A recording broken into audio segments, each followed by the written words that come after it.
Every American knows of the name J.P. Morgan. From his long history on Wall Street to his prosperous bank that still trumps the financial sector today, Morgan has made quite a name for himself 100 years since his death. Morgan led a privileged life from his birth until death, but still managed to help the world along the way. From the advancements he made in the financial sector to the great philanthropic work that he did, Morgan was a strong leader and an even better person. Some today, though, are quick to place him with the other men on Wall Street who are symbols of corruption and bureaucracy. This is a mistake. J.P. Morgan was much better than your average Wall Street bureaucrat. He was an inspirational man whose persistence still came through in the form of the largest bank in the world. His impact on the world still shows today. Join me as we explore into J.P. Morgan, his leadership, and legacy. J.P. Morgan was not exactly the opposite of the rags to riches story, but he was rich to richer story. He was born into the banking business. His father was one of the first generation of transatlantic bankers. And as a result, J.P. was educated to the business. Now pick it up. Feel the weight. You know what that is? That's what it feels like to hold $1 million. John Pierpont Morgan was born April 17, 1837 in Hartford, Connecticut. His father was a wealthy businessman. After years of rigorous schooling, Morgan began his dive into the financial industry as a clerk. After several years there, he formed J. Pierpont Morgan and Company with his cousin James. The firm did not last long, so in 1964, Morgan joined the firm of Dabney, Morgan and Company. After several years, that firm also dissolved, and he joined Drexel Morgan and Company. This is the company that will go on to dominate the world. Reorganized as J.P. Morgan and Company by Morgan in 1895, this bank is still around today in the form of J.P. Morgan Chase and Banking Associates. J.P. Morgan would lead this bank to the top. Morgan was able to get most of his company's financing through a series of British bankers that he knew through his father's firm. Armed with cash in hand, his bank went about funding some of the world's latest expenditures. Many of the industrial developments we see today are thanks to J.P. Morgan and his company. One of the first big projects Morgan's company worked on was the railroad system. They saw how more and more industries were becoming dependent upon the railroad transportation system, and ended up purchasing a large chunk of the railroads in the area, as well as financing additional railroads to be built. The railroads, well, they were publicly traded corporations because they had to go out on the stock market to raise the money they needed to fund their operations. And so Morgan realized that more and more corporations would depend on the financial sector for operating expenses, for mergers and acquisitions. And Morgan understood that he could have more influence over the economy than Rockefeller, than Carnegie, than just about anybody else. That was not the only thing that Morgan's company financed. Morgan helped finance the struggling New York Times, which soon became one of the biggest newspapers in the world. We commonly find it on our doorsteps today. Morgan also took over Carnegie Steel Company, merging it with other steel companies into U.S. Steel. At the time, U.S. Steel was the largest producer of the world's steel. Morgan and his company also helped fund Thomas Edison's research, including the invention of the light bulb. They went on to form what is known today as General Electric, one of the world's biggest producers of electronic goods.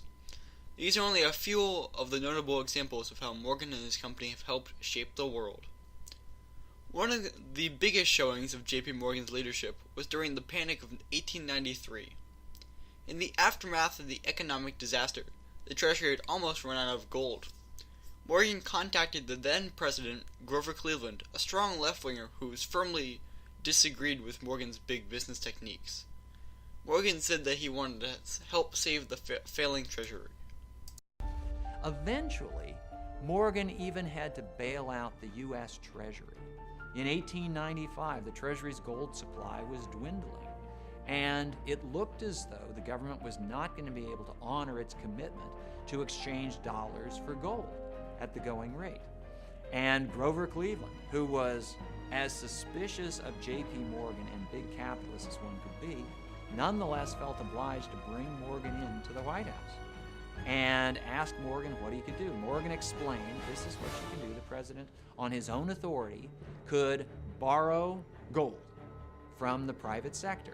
This gold, and the knowledge, and this is the key, the knowledge that the government had this gold, the knowledge that the government had a line of credit with J.P. Morgan was crucial. It saved the day. Although Cleveland disagreed with using the private sector to bail out the government, he eventually agreed to Morgan's government-saving proposal. Morgan also saved the entire U.S. economy again in 1907. There was another economic crisis at the time, and many businesses were failing. Worst of all, most of these businesses owed massive amounts of loans to other businesses. If one of these companies failed, all of Wall Street would come tumbling down. Morgan stepped in and, despite the threat of antitrust regulation, purchased many of these companies' stocks in order to help stop their bankruptcy. This plan worked, and crisis was averted. After Morgan's death in 1913, several bankers and government officials got together and created the Federal Reserve.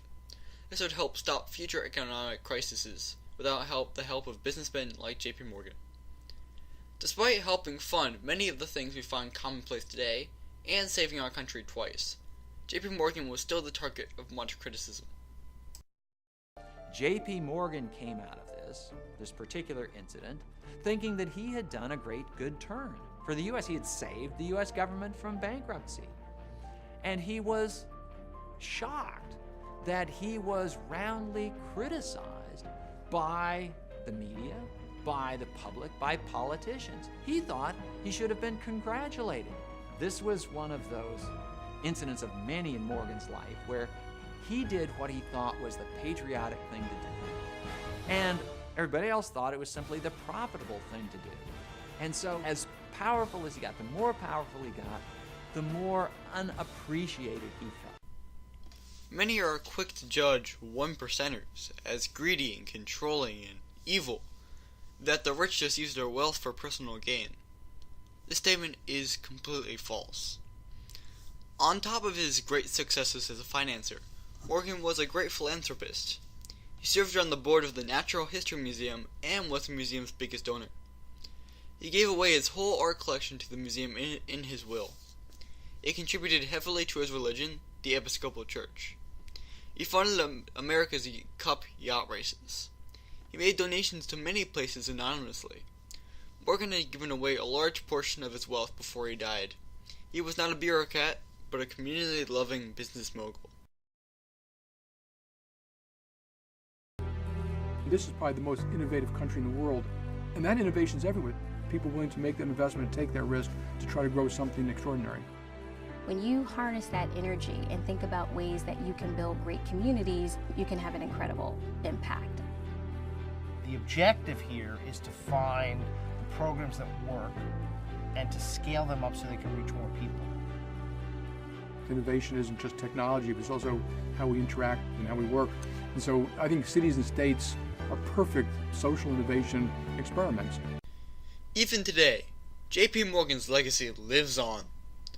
Anyone who knows anything about finance knows the name J.P. Morgan Chase. They are currently the largest bank in existence, with total assets estimated in 2014 at $2.5 trillion.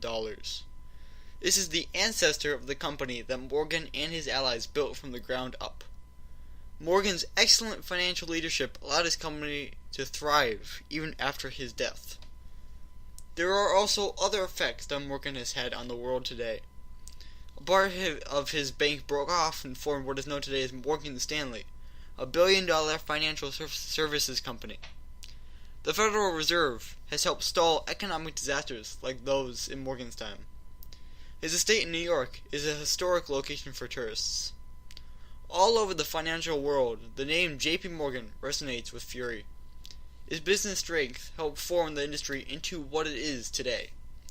Despite the harsh criticism, it is hard to say that John Pierpont Morgan was anything less than one of the great founders of our modern industrial world. That is the true legacy of J.P. Morgan.